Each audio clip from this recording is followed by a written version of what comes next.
올 한 해 여러분들은 어떻게 살기를 원하십니까? 어떤 계획들을 세우셨습니까? 올 한 해 특별히 내가 이렇게 살아야 되겠다 하고 결심하실 부분들이 계십니까? 오늘 제가 여러분들과 말씀을 나눌 제목은 이들처럼 살 수 있다면, 그런 제목입니다. 먼저 하나님의 말씀 마태복음 24장 9절에 있는 말씀을 제가 낭독하겠습니다. 그때 사람들이 너희를 환난에 넘겨주겠으며 너희를 죽이리니 너희가 내 이름을 위하여 모든 민족에게 미움을 받으리라 하고 기록하고 있습니다. 지금 우리는 마지막 때에 살고 있다고 그렇게 다들 입을 모아서 얘기하고 있습니다. 올 한 해 여러분들은 이 마지막 때, 이 올 한 해를 어떻게 보내시고 어떻게 살기를 원하시는지 오늘 이 말씀을 통해서 여러분과 제가 다시 한번 결심하는 그런 귀한 시간이 되었으면 좋겠다, 그런 생각을 합니다. 사도 바울은 그 1차와 2차와 3차 선교 여행을 통해 가지고 그가 정말 많은 수고를 하고 교회들을 개척하고 복음을 전했습니다. 그리고 마지막으로 에베소에 가가지고 그가 3년 동안 그렇게 에베소 교회를 잘 이렇게 세워놓고 난 다음에 이제 그가 예루살렘으로 떠나기 전에 그 성도들과 마지막 작별 인사를 하는 장면을 여러분들이 혹시 기억하실지 모르겠습니다. 사도행전 20장 31절에 보면은 이렇게 바울 선생이 떠나기 전에 그 에베소에 있는 성도들에게 이렇게 작별 인사를 합니다. 이러므로 너희가 일깨어 내가 3년이나 밤낮 쉬지 않고 눈물로 각 사람을 훈계하던 것들을 기억해라 하고 마지막 당부의 말을 남기고 그렇게 떠나는데, 왜 이런 너희가 내가 3년 동안 너희에게 가르치고 훈계한 일들을 기억하고 있으라고 얘기한 이유는, 여러분들도 잘 알다시피 바울의 그 선교 여행과 또 우리 초대 사도들의 선교 여행을 보면은 그들이 가서 좋은 기별을 전해놓고 나면은 그 뒤에 꼭 누가 따라와요? 다른 사람들이 따라와서 다른 이설을 전하거나 또 섞인 복음을 전함으로 말미암아서 많은 사람들이 어려움에 빠졌던 것들을 우리가 초대교회에서 발견하게 됩니다. 그래서 고린도후서 2장 17절에는 우리는 수다한 사람과 같이 하나님의 말씀을 혼잡하게 하지 아니하고 곧 순전함으로 하나님께 받은 것 같이 하나님 앞에서와 그리스도 안에서 말하노라 그랬어요. 복음은 정말 단순한 것이에요. 예수님께서도 사람들을 모아놓고 산상에서 말씀하시거나 갈릴리 해변가에서 복음을 전하실 때 어린 아이도 알아들을 수 있도록, 또 학식이 없는 사람들도 알아들을 수 있도록 복음을 전하셨다 그랬어요. 그래서 예수님이 전하는 복음, 또 예수님에게 받은 제자들이 전하는 복음은 정말로 단순한 복음이었어요. 예수 그리스도는 예수 그리스도란 말은 예수님의 이름의 뜻은 자기 백성을 자기 죄에서 구원하실 분이다 하는 말이지만은, 그리스도란 말은 무슨 말이에요? 이거는 메시아라는 말이에요. 그래서 이 메시아, 정말로 하나님께서 보내시고자 약속하신 그분이 정말로 오신 그분이 예수 그리스도라는 말이죠. 그래서 복음은 참 단순한 것인데 많은 사람들이 복음을 어렵게 하고 혼잡시킨 것들을 우리가 잘 알 수 있습니다. 그래서 베드로 선생은 베드로후서 2장 1절과 2절에 베드로후서 2장 1절과 2절에 이렇게 말씀하십니다. 그러나 민간에 또한 거짓 선지자들이 일어났었나니 이와 같이 너희 중에도 거짓 선생들이 있으리라. 저희는 멸망케 할 이단을 가만히 끌어들여 자기들을 사신 주를 부인하고 임박한 멸망을 스스로 취하게 하는 자이라. 여럿이 저희 호색하는 것을 쫓으리니 이로 인하여 진리의 도가 회방을 받을 것이다 하고 얘기하고 있습니다. 그래서 참으로 많은 그러한 복음을 정말 예수님께서 십자가에 달리시고 난 다음에 30년 내지 40년 만에 온 세상에 이 복음이 한번 전해졌다고 바울 선생님이 선포하실 정도로 복음이 많이 전해졌지만은, 그러나 이 복음이 나중에 어려움을 당하는 것들을 우리는 기독교의 역사에서 많이 볼 수가 있습니다.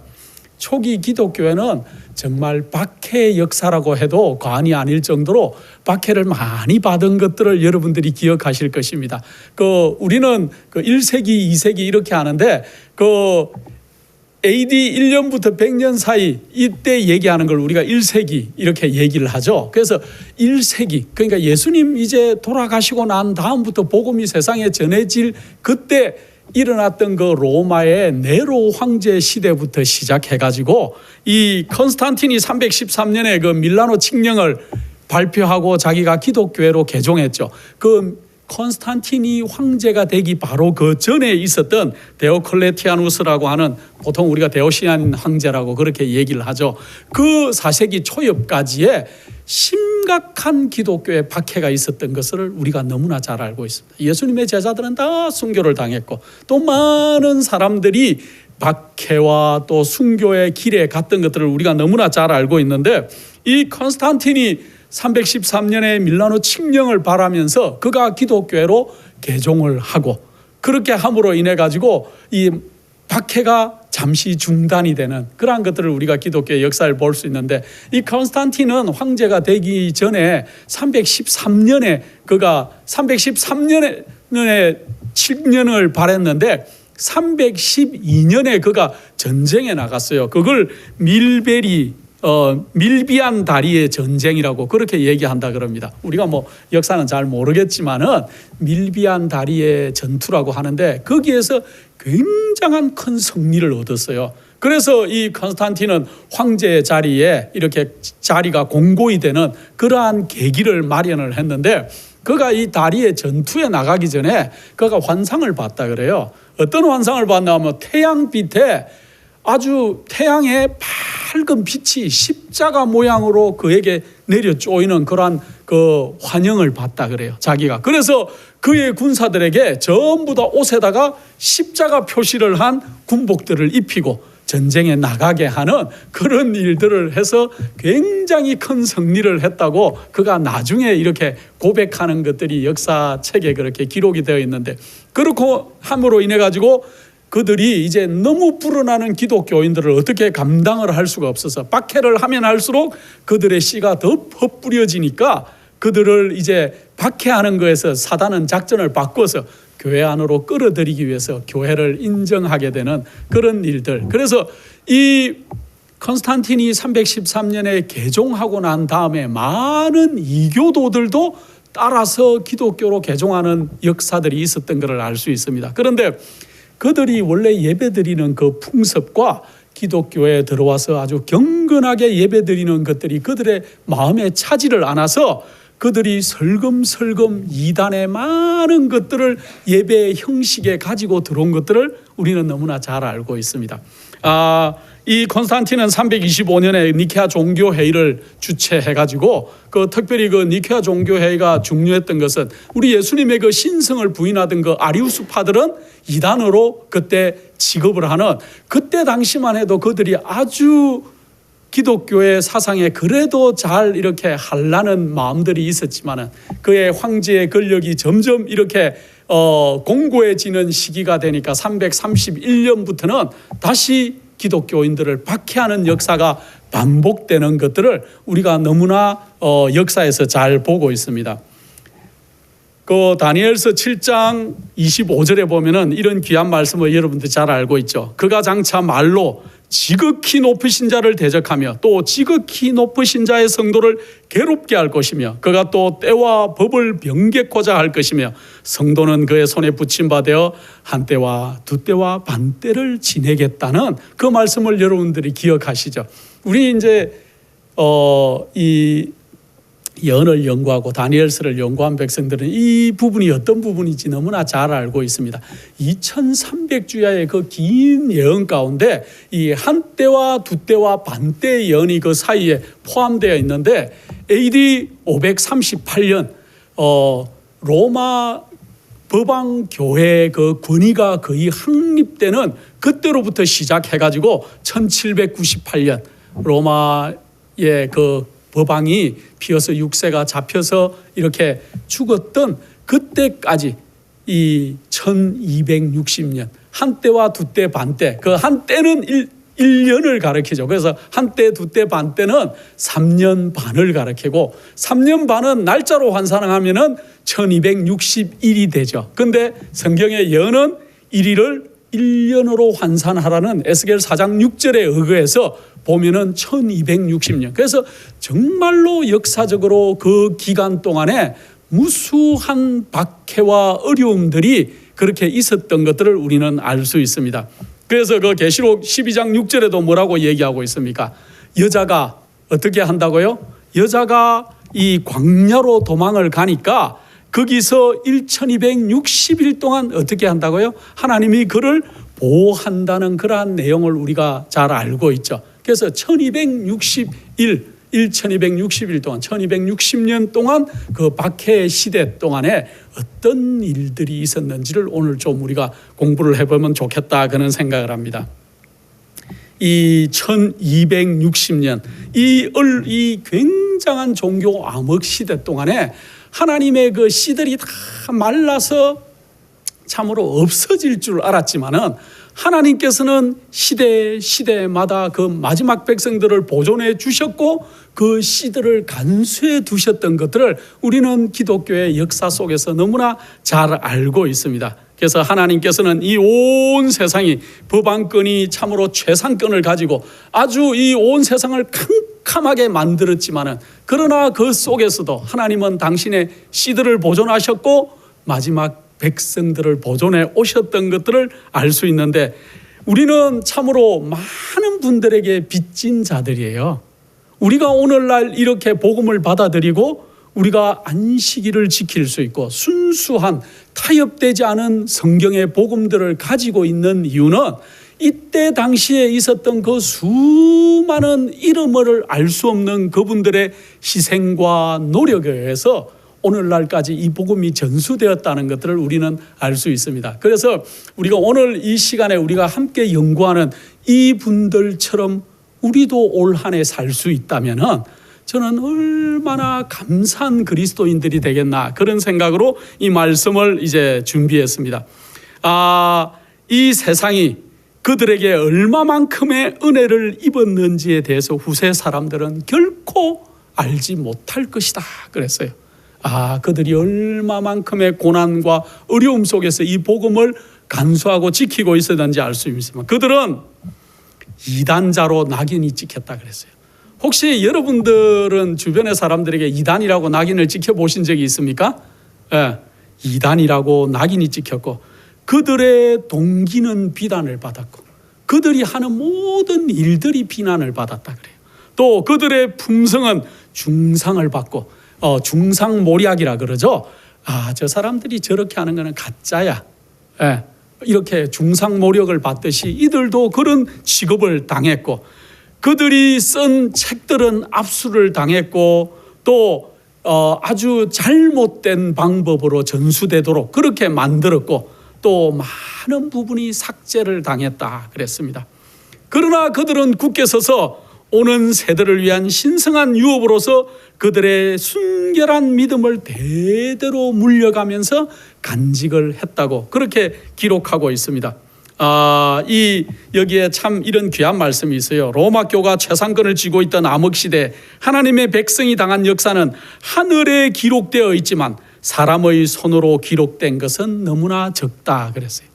하늘에는 이때 당시에 우리가 하늘에 올라가면은 이들이 당했던 많은 고난들과 그때 1000여 년 가까이 되는 그 기간 동안에 있었던 놀라운 일들을 우리가 간증으로 들을 거예요. 그때 되면 우리가 얼마나 부끄럽겠습니까? 그러나 우리가 가졌던 간증들을 그들에게 해줄지도 모릅니다. 그런데 그들은 우리 시대에 살기를 원했다 그랬어요. 모든 우리 전에 있던 인류들은 마지막 주자로서 살아가고 있는 우리 시대에 살아보기를 원했는데 우리는 이 특권이 얼마나 놀라운지도 모르고 가볍게 여기는 것이 아닌가 그런 생각들을 제가 해보게 되었습니다.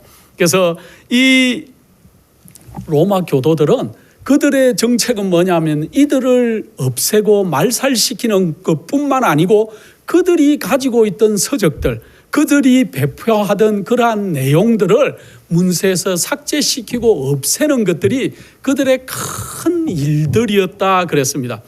그때 당시에는 인쇄기가 발명되기 전이었기 때문에 하나의 서적을 기록하는 것은 얼마나 어려운 일인지 모릅니다.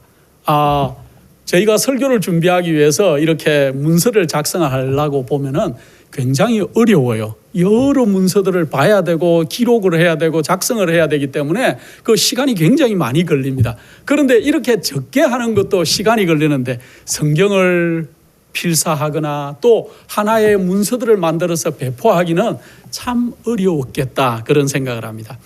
이때 가장 이 법왕 그 로마에 앞장서서 반기를 들었던 사람들을 우리는 왈덴서인들이라고 그렇게 얘기를 하고 있습니다. 그래서 여러분들 왈덴서인들에 대한 설교들은 간혹 들어보셨고 또 여러분들이 대충 그들이 누군지는 대부분이 알고 계시죠. 그래서 오늘은 그 로마 교회의 권위에 절대로 복종하지 않고 성경만이 최고의 권위다고 주장하고 살아가던 이 단순한 믿음의 용사들을 저희가 같이 한번 연구해 볼까 그렇게 생각합니다. 그들은 그 피드몬트, 피에몽이라고 그렇게 나오는데 이 피드몬 골짜기에서 그렇게 살아서 모여서 살았는데 이 지방이 어디냐 하면은 이 이탈리아의 북서부에 있는 그러한 알프스 산맥이었어요. 그래서 이 스위스와 제가 그쪽으로 가보지는 않았지만은 저희 목사님께서 그곳에 갔다 왔다는 설교를 제가 여러 번 들었습니다.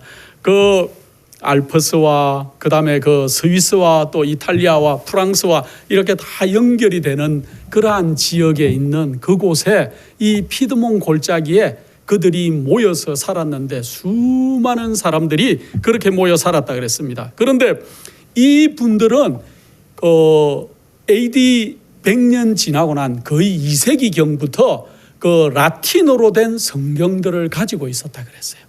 그래서 초기에 구약으로 전해오던 그러한 성경들과 또 이 사복음서들 또 편지서들 이런 것들이 존재했겠죠. 그런 것들을 성경으로 그들이 간직하고 있었다 그랬어요. 라틴어로 된 것들을.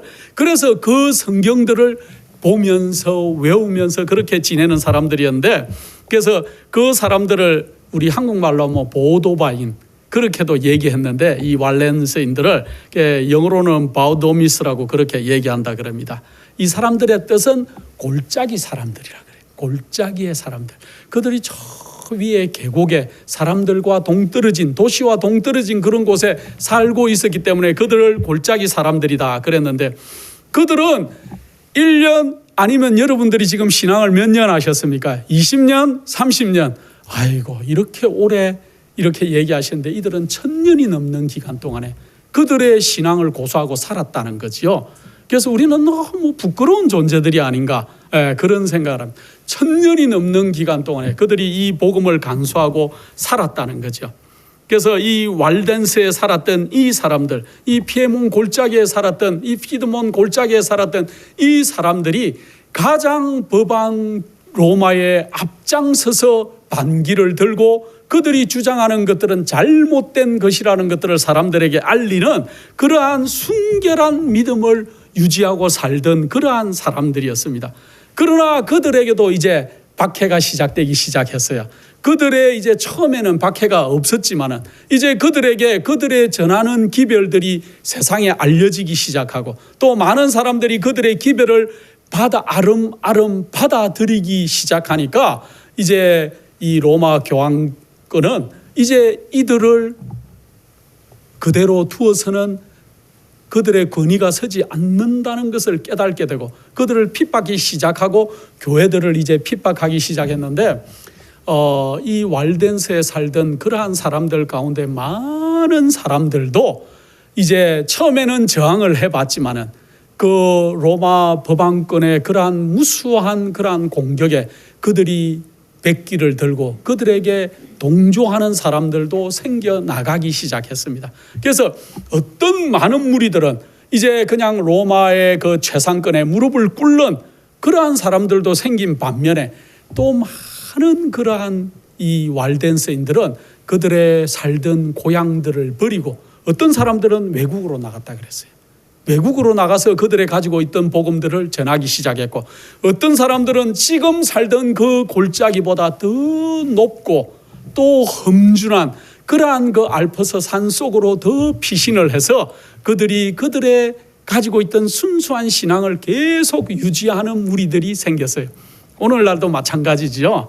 여러분들 속에 어려움들이 생기고 박해가 생기고 여러분들이 곤란한 일들이 생기면 여러분들이 어떻게 하십니까? 그냥 이 정도가 최선인 것 같다. 그러고 타협하시는 분들이 생길지도 모르겠습니다. 세상에 그러한 일들과 타협하시는 분들도 있을 수 있고 세상에 잘못된 오류에 타협하는 분들도 생길 수가 있고, 그러나 어떤 사람들은 내가 이 세상의 오류에 절대로 굴복하지 않겠다는 순수한 마음, 순결한 마음으로 이 진리를 붙들고 계시는 분들도 이 땅에 있고, 그래서 마지막에는 정말로 두 무리가 갈리는 것이 그때의 형편이나 지금의 형편이 다르지 않다는 거죠. 이 많은 사람들이 산속으로 외국으로 자기의 고향을 등지고 살던 집을 버리고 다 떠난 그 이유들 가운데 하나, 그들이 어떻게 그렇게 할 수 있었을까? 그 원동력은 여기 이렇게 기록하고 있어요. walden스 교도들이 몇 세기 동안 가르쳐온 신앙은 로마로부터 나온 허위의 교리와 현저한 대조를 이루었다. 그들의 종교적 신조는 기록된 하나님의 말씀, 즉 그리스도인의 참 제도의 기초가 되었다. 세상과 차단된 궁벽한 곳에서 날마다 양떼를 치며 포도원을 가꾸는 매일의 고역에 시달리고 있는 비천한 그 농부들은 배교한 교회의 교리와 이설에 반대되는 진리를 자기들 스스로 발견한 것이 아니었다. 그들의 믿음은 새롭게 받은 믿음이 아니었다. 그들의 종교적 신조는 그들의 선조들로부터 물려받은 것이었다. 그들이 정말 궁벽한 곳에서 생활하면서도 이 진리를 끝까지 붙들고 있었던 것은 날마다 새롭게 새로운 이론, 새로운 진리, 새로운 교리들을 그들이 연구하거나 받아들인 것이 아니라 그랬어요. 오늘날 많은 사람들은 새로운 것들을 계속 찾아요.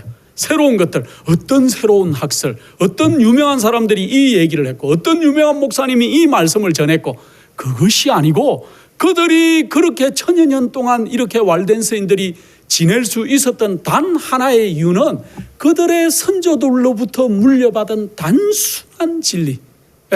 예수 그리스도께서 이 땅에 우리를 위해서 오셨고 십자가에 우리를 위해서 돌아가셨고 다시 부활하셔서 하늘로 올라가셨는데 그분이 어떻게 하실 것이다?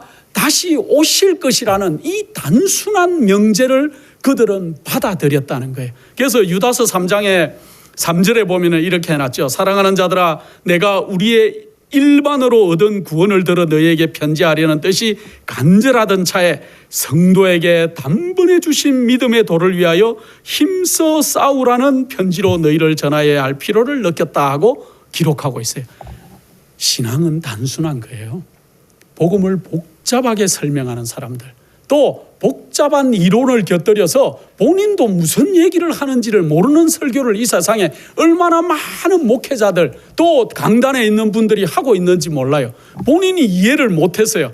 본인이 그 진리를 이해를 못했는데 이걸 학술적으로 풀어야 될 것 같아요. 그래야 본인이 좀 더 배운 티가 날 것 같고 많이 아는 티가 날 것 같아서 복음을 굉장히 어렵게 전하는 분들이 얼마나 세상에 많은지 모르겠습니다. 그러나 이들은 단순한 진리, 예수 그리스도께서 우리의 참 구주가 되신다는 그 놀라운 진리를 붙들고 그들이 일어섰다는 것이죠. 여기 귀한 말씀이 있어서 제가 한번 읽어드리겠습니다. 순결, 단순, 열성이 그리스도를 따르는 이 사람들의 경건한 생애에 나타났다. 그들은 진리의 원칙을 집이나 토지나 친구나 친척이나 심지어 자신의 생명보다 더 귀하게 여겼다. 이들이 귀하게 여긴 것은 진리의 그 원칙을 자기의 집이나 토지나 친구나 친척이나 심지어 자신의 생명보다도 귀하게 여겼대요. 여러분들은 올 한 해 그렇게 사시기로 결심하시겠습니까? 여러분들의 한 100억짜리 집이 있는데 이 집보다 여러분들이 받은 진리가 귀하십니까? 없으니까 우리가 아멘을 잘 해요. 우리 그런 집이 없잖아요. 그런데 여러분들의 명예나 또 여러분들의 평판이나 또 어떤 경우에 있어서 여러분의 생명까지, 신앙을 어떤 잘하던 분들도 몸에 병이 오면은 하나님을 부정하는 분들이 많이 생기더라고요. 근데 그것은 잘못된 신앙 같아요. 저번에 우리 목사님이 설교에 암 걸리면 죽으면 되지 그렇게 하는 말씀은 오해하시면 안 돼요. 그것보다는 우리에게 이 땅이 끝이 아니라는 말씀이에요. 우리에게는 새로운 부활이 있을 것이고, 또 만약에 주 안에서 잠들면은 또 우리에게는 영원한 것들이 기다리고 있는 걸 명심해야 될 것입니다. 이 walden서인들은 처음 받았던 그들의 단순한 그 신앙, 그것이 그들의 집이나 친척이나 토지나 또 그들의 명예나 그들의 생명보다도 귀했답니다. 우리도 올 한 해 이렇게 살아야 될 것 같지 않습니까?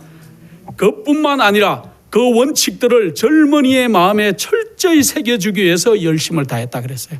여러분들은 어떻습니까? 여러분들만 간직하고 있는 진리가 여러분들뿐만 아니고 다른 분들에게, 또 혹시 나의 자녀나 내 교회에 있는 어떤 젊은이나 내가 만나는 어떤 이들에게 이 진리가 전파되기를 갈망하는 마음으로 올 한 해 사시기를 바라지 않습니까? 올 한 해는 우리가 그렇게 살았으면 좋겠습니다. 또 젊은이들은 어릴 때부터 성경을 교훈으로 받고 하나님의 율법의 명령을 신실하게 여기도록 교육을 받았다 그랬어요. 그들은 그들의 신앙을 잘 할 뿐만 아니고 그들의 젊은이에게 열심으로 교육했다 그랬습니다.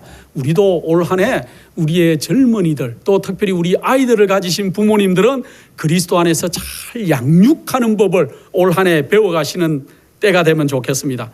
당시에는 성경의 사본이 매우 귀하였으므로 그들은 그 가운데 있는 귀중한 말씀들을 외우도록 되어 있었다. 그리하여 많은 사람들이 신구약 성경의 여러 곳을 반복하여 암송할 수가 있었다 그랬습니다. 그들은 그때 그 성경을 보는 것이 너무 귀하고 그 성경 한 권이 그들 그룹에 한 권밖에 없었을지도 모르고, 그래서 그들은 이것을 다 돌려서 볼 수 있는 혜택이 없었기 때문에 그들이 많은 부분을 어떻게 했다고요? 외웠다고 그랬어요. 많은 부분을 반복해서 외우면서 이렇게 내가 성경을 가지지는 않지만 내 머릿속에 성경이 들어있어서 외우고. 그런데 여러분들은 외우기는커녕 보지도 잘 않죠. 성경을. 교회 올 때 이렇게 먼지를 툭툭 털어서 넣어가 오십니까? 아니면은 교회 왔던 그 가방이 일주일 내내 있다가 교회 오는 그 시간에 다시 가지고 나오십니까? 양심적으로 한번 생각해 보시기 바랍니다. 우리가 올 한 해는 말씀을 열심히 붙드는 그런 백성들이 되어야 될 것입니다. 우리의 살 길은 말씀 속에 있다는 것들을 명심할 필요가 있습니다. 그들의 부모님들은 자녀 교육을 굉장히 잘 시켰다 그래요. 이 walden서인들은. 왜냐하면은 그 자녀들을 정말로 자애로운 마음으로 그 자녀들을 아꼈지만은 그 자녀들이 방종하도록 버릇없이 크도록 그렇게 교육시키지는 않았다 그랬습니다. 저희가 새자녀 지도법이라는 아주 영감적인 좋은 책들이 있어요, 저희에게.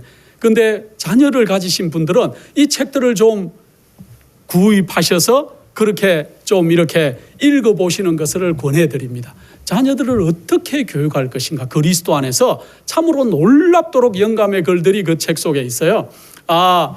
이 walden서인들은 자녀 교육에 엄청난 공을 들였는데, 왜냐하면 그들은 어려서부터 환난을 견디고 통제에 복종하도록, 그리고 스스로 생각하여 행동하도록 교육을 잘 시켰다 그랬어요.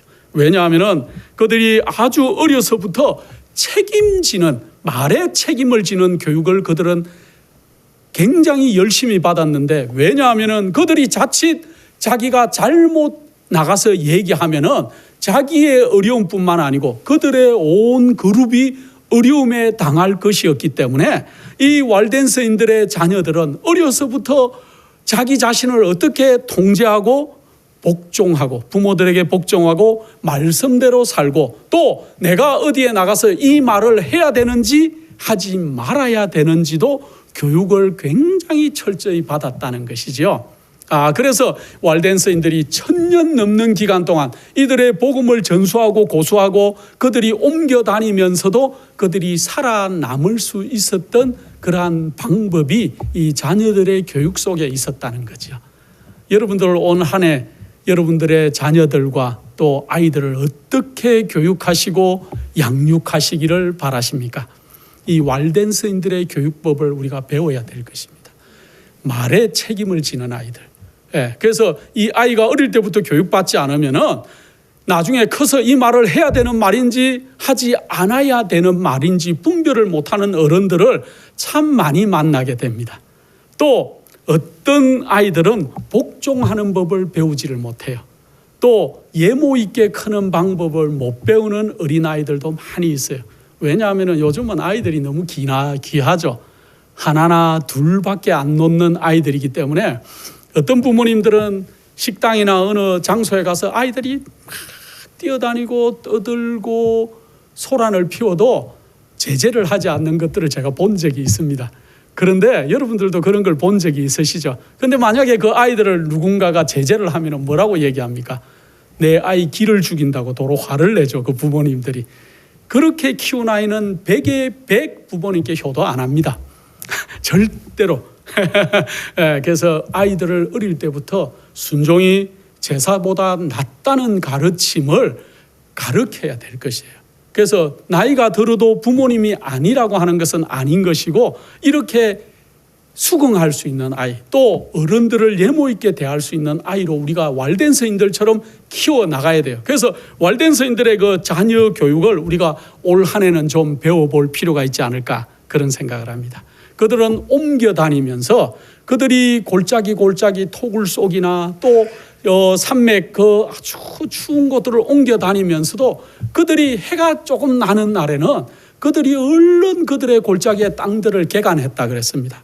정말 부지런한 사람들이었다 그랬어요. 그래서 골짜기의 땅들과 언덕에 비탈진 땅들을 개간해서 빨리 자랄 수 있는 식물들, 빨리 자랄 수 있는 식물이 어떤 게 있을까요? 그 양배추가 빨리 자란다 그러죠. 자세히는 제가 안 키워봐서 모르겠습니다. 풋배추는 빨리 자라죠. 열무도 굉장히 빨리 자라더라고요. 제가 그 인터넷에 찾아봤습니다. 빨리 자라는 식물이 뭐가 있을까? 그래서 이 설교를 준비하면서 여러 것을 찾아봤는데 제일 빨리 자라는 건 콩나물과 숙주라 그러더라고요. 그런데 그들이 그 알프스에서 콩나물을 키워 먹었는지 숙주를 키워 먹었는지는 모르겠지만은 하나님의 은혜로 햇빛이 좀 내려 쬐이는 날에는 그들이 경작한 그 토지에 풍성한 소산물들이 있도록 하나님이 축복하셨어요. 그래서 그들이 이 옮겨 다니고 숨어 다니고 피해 다녔지만은 그들이 너무 높은 골짜기에 있기 때문에 이 십자군들이 나중에 이들을 잡으러 왔는데 그 꼭대기까지 올라갈 수가 없는 거예요. 올라갈 수가 없어서 그들은 저 위에서 찬송을 부르고 십자군들은 밑에서 집회에 참석하는 것 같이 그들의 찬송을 바라만 볼 수밖에 없는 그런 험준한 곳에 그들이 살았다고 그래요. 여러분들이 지금 만약에 여러분들의 잘 살고 있는 난방이 잘 되는 아파트들을 떠나셔서 또 아니면 집에 물이 잘 나오고 온수가 잘 나오고 집에 먹을 것이 프리저에 가득가득한 이 집들을 떠나서 저 알프스 산 위에 계곡 속에 그렇게 가서 지내시라 그러면 몇 분이나 동참하고 가시겠습니까? 참 쉽지 않은 일이지요. 그래서 우리가 이 왈된 서인들의 그 생애를 우리가 올 한 해는 좀 연구하고 본받아야 될 것입니다. 그들은 이렇게 자녀를 교육시키고 농사를 짓고 하는 일뿐만 아니고 그들이 가장 중요하게 여기는 일들 가운데 하나는 전도 사업이었어요. 그들은 얼마나 열심으로 모여서 저녁에는 성경을 필사하고 베끼고 또 그들의 의복은 늘 긴 코트를 입었다 그랬어요. 긴 코트를 입어서 이 옷 속에 성경절들을 다 숨길 수 있을 만한 넉넉한 옷들을 입고 그들이 이제 장사에 나가거나 전도하러 나갔다 그랬어요. 그런데 그들이 이제 전도하러 나가면은 참석하지 못할 그러한 장소들에 그들이 상인으로 위장해서 다녔기 때문에 그들은 많은 곳들에서 사람들을 만날 수 있었다 그랬습니다. 그래서 그들은 만나는 사람들에게 무슨 얘기를 했을까요? 그들이 알고 있는 예수 그리스도, 단순한 그 예수 그리스도, 또 그들이 받았던 그 성경 속에 있는 그 놀라운 섞인 것이 없는 로마 천주교회가 강조하는 그러한 복음이 아닌, 법안권이 강조하는 그러한 교리가 아닌 그들의 순수한 성경의 진리를 사람들에게 전해주기 시작했어요. 그리고 어떤 사람들은 필요하다 그러면은 그들이 적었던 그 쪽지 성경들을 그들에게 나눠주고, 이렇게 하면서 그들이 수많은 곳들을 전도 여행을 다녔는데 그렇게 하기 위해서 그들은 가는 곳마다 그들이 피해 다니는 곳마다 그들이 학교를 세우고 그들의 목사님들을 세우고 그들에게서 젊은이들을 잘 양육해서 전도 여행을 갈 때는 꼭 2사람씩 갔다 그래요. 젊은이 한 사람과 나이 든 한 사람. 그래서 이 나이 든 분들의 지혜를 배울 수 있도록 또 젊은이들의 패기를 앞세워서 일할 수 있도록 그래서 짝을 2사람을 지워서 그렇게 이렇게 전도 여행을 보냈다는 것들을 이렇게 알 수 있는데 올 한 해 여러분들도 참으로 많은 부분에 있어서 하나님의 말씀을 전하고 싶은 열의와 욕망이 계신 것들을 잘 알고 있습니다. 그런데 가장 좋은 전도 방법은 뭘까요? 내가 만난 예수 그리스도. 자기가 책으로 배운 예수 그리스도 아니고 자기가 글로 누구에게 들은 예수 그리스도가 아닌 내가 만난 예수 그리스도를 남들에게 전해주는 것이 가장 좋은 전도 방법인 것 같습니다. 그들은 반복해서 어떤 말씀들을 읽어줬는데 어떤 말씀을 읽어줬냐 하면 요한일서 1장 7절에 있던 아들 예수의 피가 우리를 모든 죄에서 깨끗하게 하실 것이라고 하는 그 놀라운 얘기를 반복해서 많은 사람들에게 읽어줬고 또 요한복음 3장 14절 15절에 있는 그러한 말씀들 모세가 광야에서 뱀을 든 것 같이 인자도 들려야 하겠다. 또 이는 저를 믿는 자마다 멸망치 않고 영생을 얻게 하시겠다는 그 놀라운 진리의 말씀들을 그들에게 자꾸 전해줬습니다. 그들은 이 박해 시대에 살았고 로마 교회의 재상권 속에 살던 많은 사람들은 희망이 없었어요. 희망이 없어진 시대 그들이 진리를 많은 사람들에게 전파함으로 그 씨들이 번져나가고 그리고 나중에는 종교개혁의 밑거름이 되는 놀라운 그러한 일들이 일어났죠. 이렇게 전도한 결과 어떤 일들이 일어났냐 하면은 많은 사람들이 로마 교회의 주장이 잘못된 것이라는 것들을 깨닫기 시작했어요. 빛이 오기 전에는 잘못을 알지를 못해요. 제가 지난주에 어떤 유튜브로 어떤 목사님의 설교를 듣는데 하도 클릭수가 많아서 제가 한번 봤습니다. 그런데 얼마나 오류를 전하는지 제가 정말 안타깝고 마음이 정말 쓰렸어요. 이런 말씀을 하는데 이렇게 수십만 명이 클릭해서 이 말씀을 듣고 있고 좋다고 하니 그래서 제가 새롭게 결심한 것이 있습니다. 비록 우리가 전하는 기별이 많은 사람들이 못 볼 수도 있지만 어떤 분들에게는 우리가 전하는 이 진리가 그의 삶을 바꿀 것이기 때문에 올 한 해는 제가 용기를 가지고 더 저라도 열심히 해야 되겠다는 그러한 정초부터 저도 결심을 많이 한 그러한 계기가 되었는데 이때 당시에 많은 사람들은 정말 오류 속에 빠져 있기 때문에 그들이 로마 교회가 하는 주장이 정말인지 아닌지를 알 수 없었지만 이 왈덴스인들의 전도로 그들의 주장이 잘못된 것이라는 것들을 깨닫기 시작했다는 것이죠. 올 한 해 여러분들이 그 일들을 하셔야 된다는 거예요. 여러분들이 세상의 빛처럼 빛을 비춰줘야 되고 진리가 뭔지 어떤 것이 참인지를 가르쳐 줄 필요가 있어요. 참 빛이 그들의 마음에 비치게 되자 그들은 너무나 기뻐서 그리스도는 나의 제사장이요 그분은 나의 피에 나의 제물이요 그분의 피는 나의 제물이요 그분의 제단은 나의 참의 실이라고 그렇게 부르짖으면서 그들을 모든 것들을 이제 나는 예수 그리스도의 공로에 맡기겠다고 하는 분들이 생겨나기 시작했습니다. 그래서 히브리 11장 6절에 믿음이 없은즉 하나님을 기쁘시게 못한다고 하는 그러한 말씀과 다른 이로서는 구원 얻을 수 없나니 천하 인간에게 구원 얻을 다른 이름을 우리에게 주신 일이 없다는 사도행전 4장 12절에 있는 말씀들이 그들에게서 빛을 발하기 시작했어요.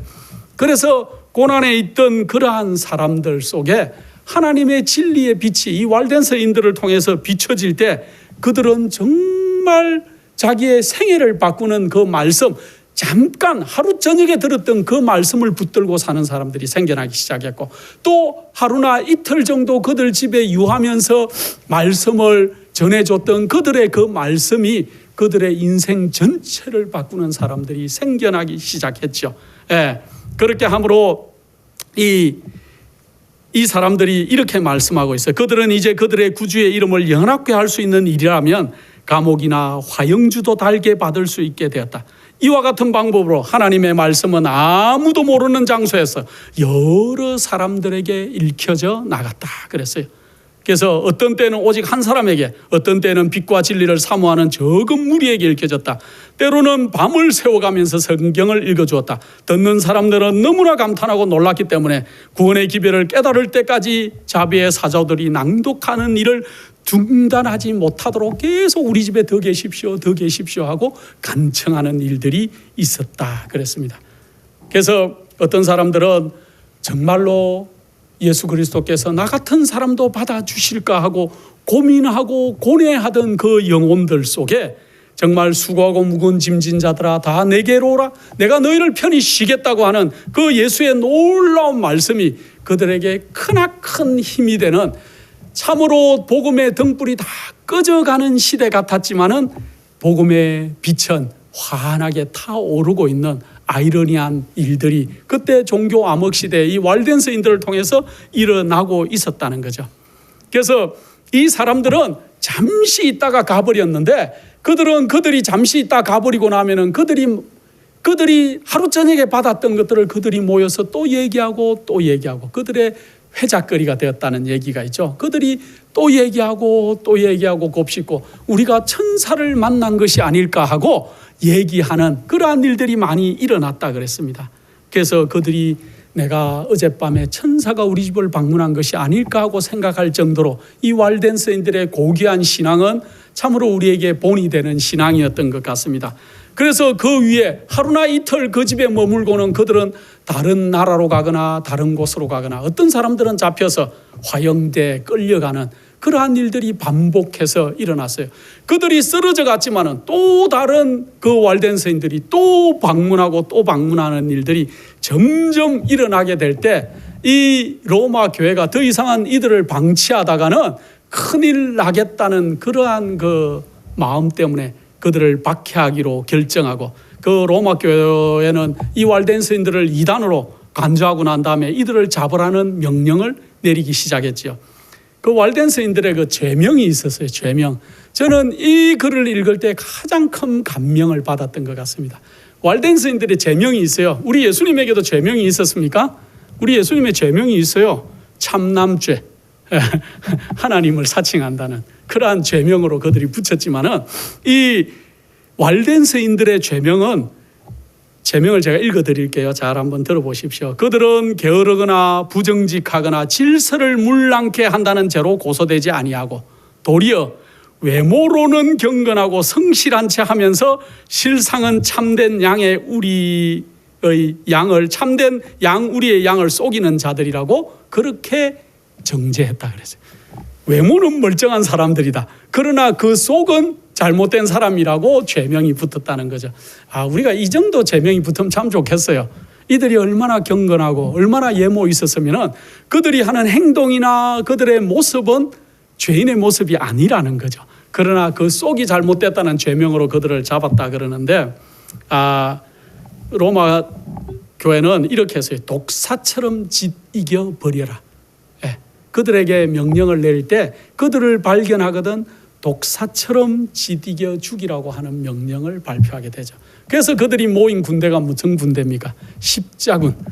컨스탄틴이 그때 십자 그림을 그린 군인들을 이렇게 군복을 입혔다 그랬는데 이때 당시에 로마 교회도 법안권도 십자군이라는 미명하에 사람들을 모았는데 대부분의 사람들은 잘못을 저지른 범죄자들, 죄수들, 또 이렇게 험악한 사람들, 그런 사람들이 모였는데 그들에게는 만약에 십자군에 이렇게 참여하기만 하면은 그들의 죄들이 다 사하여진다고 얘기했고, 그 다음에 또 그들이 뭘 내기로 선서하고 서약한 것들도 면제시켜주고, 또 비합법적으로 한 모든 그들의 재물들과 일들도 합법으로 만들어주겠다고 하니까 많은 범죄자들, 또 많은 옳지 않은 사람들이 모여들기 시작했고, 그들이 이제 이 왈덴서인들을 핍박하기 시작했는데, 제가 이제 왈덴서인들이 그 핍박을 받은 영상을 이제 그림으로 본 것들이 있는데, 어떻게 그들은 항상 긴 쇠꼬챙이를 가지고 다녔다 그랬어요. 이 십자군들이. 그래서 왈덴서인들을 잡으면은 왈덴스인들을 이 밑에서부터 끼워가지고 사람을 머리 끝까지 관통하도록 만들어서 그래서 세워놓거나, 그 다음에 여러분들 그 가축들 뭐 짐승들을 이렇게 끼워가지고 바베큐 하는 거 있죠. 통돼지를 이렇게 뭐 끼워가지고 바베큐를 하는 모습처럼 사람을 이렇게 끼워서 불에서 이렇게 돌려가면서 고문하거나 죽이고, 또 많은 사람들은 화형을 시켰어요. 그 사람이 아픈 강도가 있는데 불에 데었을 때 가장 아프다 그러죠. 예, 아기를 낳는 게 더 아픈지는 모르겠지만은 이렇게 불에 화상을 입는 게 참 아프다 그래요. 그 사람의 그 아픔의 단계 중에. 자, 화형을 많이 시켰고 또 십자가에도 많이 달았고 태형 때려서 죽이는 경우도 많이 있었고, 그 다음에 도르래를 가지고 사람을 쭉 늘려가지고 목과 다리에 밧줄을 묶어서 도르래를 칵 돌리면 사람이 늘어나가지고 이렇게 목숨을 잃는 일들. 그 다음에 또 이 기구를 만들어서 사지를 이렇게 묶어놓고 이렇게 땡기면은 사지가 절단돼서 그렇게 죽는 사람들.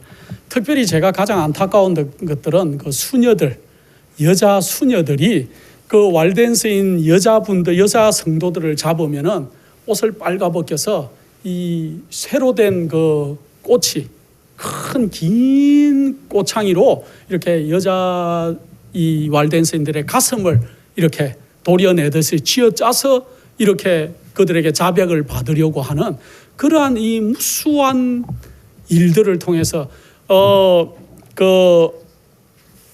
여기 보면은 제가 그분의 성함을 여기 적어 왔는데, 존 롤링이라는 역사학자가 있어요. 1845년에 이 존 롤링이라는 이러한 그 역사학자가 1845년에 집계를 해보니까 이거는 그가 그냥 집계한 것이 아니고 로만 카톨릭의 그러한 모든 것들을 자료들을 수집하고 정리하다가 총합계를 해보니까 이때 종교 암흑 시대 당시에 죽었는 순교자들과 죽었는 박해받은 사람들이 5천만 명.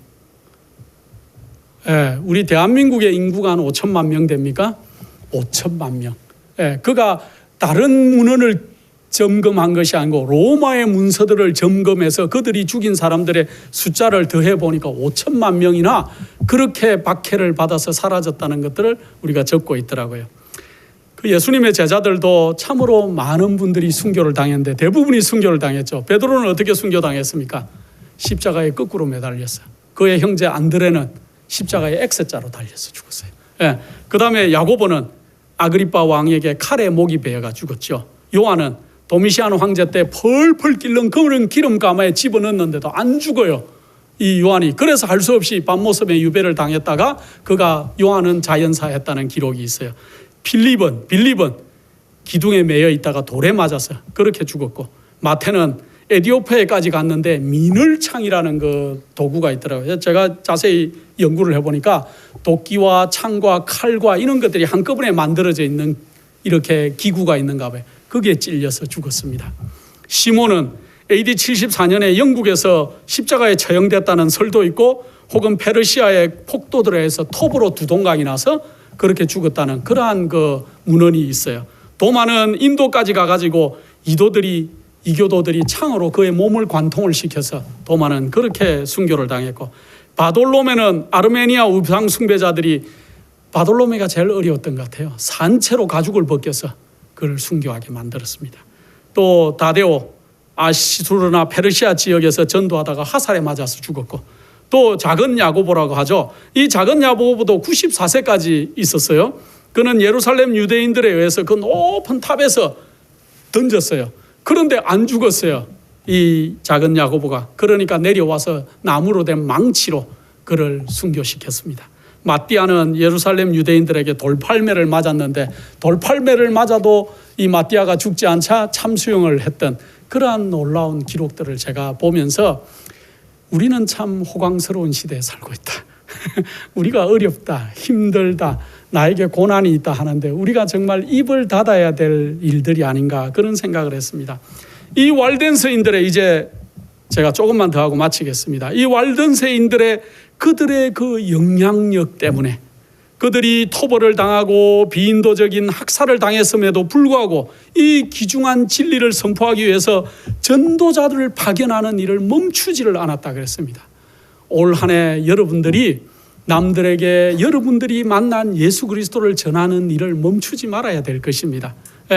그들은 잡혀서 죽음을 당했지만은 그들이 죽임을 당하면은 그들이 뿌린 피가 그 영양분이 되어서 또 다른 그러한 사람들이 계속 일어나는 것들을 우리가 이 역사에서 알 수 있습니다. 특별히 왈덴서인들이 외국으로 나가서 그들이 전도하는 그 영향으로 영국에는 존 위클리프라고 여러분들이 잘 아시죠? 그 존 위클리프가 일어나 가지고 그가 라틴어로 된 영어로 그 성경을 영어로 된 신구약 성경을 그렇게 기록하게 되고, 그 다음에 그 종교개혁의 샛별이라고 그렇게 우리는 위클립을 얘기하고 있죠.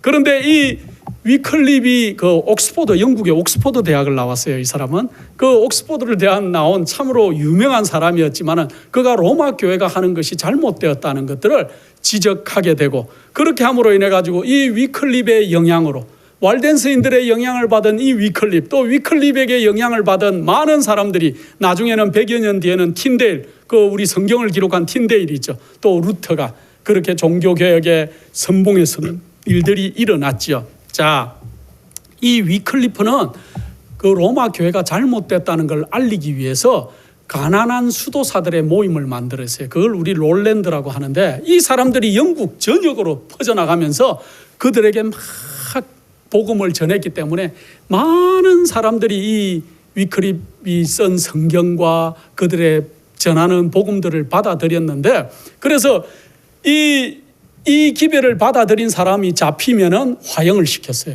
그런데 어떻게 화형을 시켰느냐? 그들이 믿고 있던 성경을 함께 잡게 하고 화형을 시켰다 그래요. 그래서 참 우리는 무수한 어려운 역사의 일들을 얘기하고 있습니다. 그런데 위클립은 뭐라고 얘기하냐면은 성경의 근위는 어떤 사람의 근위보다 높다고 그렇게 가르쳤고, 또 말씀에 기록되지 않은 사람의 가르침은 들을 필요가 없다고 얘기하고 있어요. 이 땅에 어떤 이들도 하늘의 원칙과 다른 말을 하면은 멀리하라고 전도했어요. 참 용기 있는 사람 아닙니까? 예수님께서 주신 진리와 거룩한 복음만 굳게 붙잡으라고 그가 설파했습니다. 그러면서 한 가지 더 유명한 것은, 그때 당시에 로만 캐톨릭은 그 화채설이라 그러죠. 그들이 성만찬을 하는 그러한 그 포도즙과 떡을 주면은 그게 실제로 사람에게 들어와서 실제로 그렇게 된다는 그러한 교리들을 가르치기 시작했는데, 이 위클리프는 정면으로 그것은 잘못된 교리라고 반박했기 때문에 나중에 로마 교회는 이 위클립을 이단으로 정죄하고 그를 화형시켰죠. 근데 화형을 시켰는데 그가 죽고 나니까 더 복음의 씨가 사라져야 되는데 그는 화형을 당했지만 그 복음의 씨들은 점점 더 번지니까 견딜 수가 없어서 나중에 어떻게 합니까? 우리나라 말로 부관참시라 그러는데, 그가 죽고 난 뒤에 그 1428년에 그 위클리프의 무덤을 다시 파내가지고 산산조각을 내는, 소위 말하면 우리나라의 그 잘못된 사람들을 부관참시하듯이 무덤을 다시 깨트리는 일들을 그렇게 했다고 하는 것들을 우리가 알 수가 있습니다. 여러분들 올 한 해 어떤 생을 살기를 원하십니까? 누가복음 21장 10절에 이런 말씀을 기록하고 있습니다. 또 이러시되 민족이 민족을, 나라가 나라를 대적하여 일어나겠고, 처처에 큰 지진과 기근과 온역이 있겠고, 또 무서운 일과 하늘로서 큰 징조들이 있으리라. 이 모든 일 전에 내 이름을 인하여 너에게 손을 대어 핍박하며 회당과 옥에 넘겨주며 임금들과 간장들 앞에 끌려가려니와 이 일이 도리어 너에게 증거가 되리라. 그러므로 너희는 변명할 것을 미리 영구치 않기로 결심하라. 우리가 우리 입에 변명거리를 가질 필요가 없어요. 주님께서 우리에게 넣어주시겠답니다. 내가 너희의 모든 대적이 능히 대항하거나 변박할 수 없는 구제와 지혜를 너희에게 주리라. 심지어 부모와 형제와 친척과 벗이 너희를 넘겨주어 너희 중에 몇을 죽이게 하겠고, 또 너희가 내 이름을 인하여 모든 사람에게 미움을 받을 것이나 너희 머리털 하나도 상치 아니하리라. 너희의 인내로 너희 영혼을 얻으리라 하고 기록하고 있습니다. 계시록에 보면은 뭐라 그랬습니까? 성도들의 인내가 여기 있나니. 저희는 하나님의 계명과 예수 믿음을 지키는 자들이라고 얘기하는 것과 마찬가지로 마지막 때 하나님께서 우리를 붙드실 것이고 왈덴서인들처럼 또 이 위클리프처럼 또 우리 예수님의 사도들처럼 제자들처럼 그렇게 용기 있게 나서기만 한다면은 주님께서 우리에게 입에 말씀을 넣어 주실 것이고 우리의 머리털 하나도 상치 않게 해 주시겠다는 약속입니다. 우리의 남은 인생을 우리 주님을 위해서 바치시지 않으시겠습니까? 우리 주님 곧 오십니다. 우리도 이들처럼 살 수만 있다면은 우리 주님께서 우리와 함께 하실 것입니다. 올 한 해 우리도 이 사람들처럼 살 수 있도록 기도하시고 또 결심하시는 여러분과 제가 되기를 간절히 바랍니다. 거룩하신 아버지 하나님, 저희를 사랑하셔서 저에게 말씀을 주시고 진리의 빛을 주심으로 인해서 감사를 드립니다. 아버지 하나님, 우리 전에 많은 그러한 선구자들을 통해서 이 진리의 복음들이 전수되게 하셔사오니 감사를 드립니다. 아버지, 이 땅의 마지막 주자로 살고 있는 우리 마음속에 찾아오셔서 용기를 주시고 우리도 결심하게 하시며 올 한 해는 우리가 주를 위해 이들처럼 살 수 있는 거룩한 백성으로 삼아 주시옵기를 사랑 많으신 예수님의 이름으로 기도드립니다.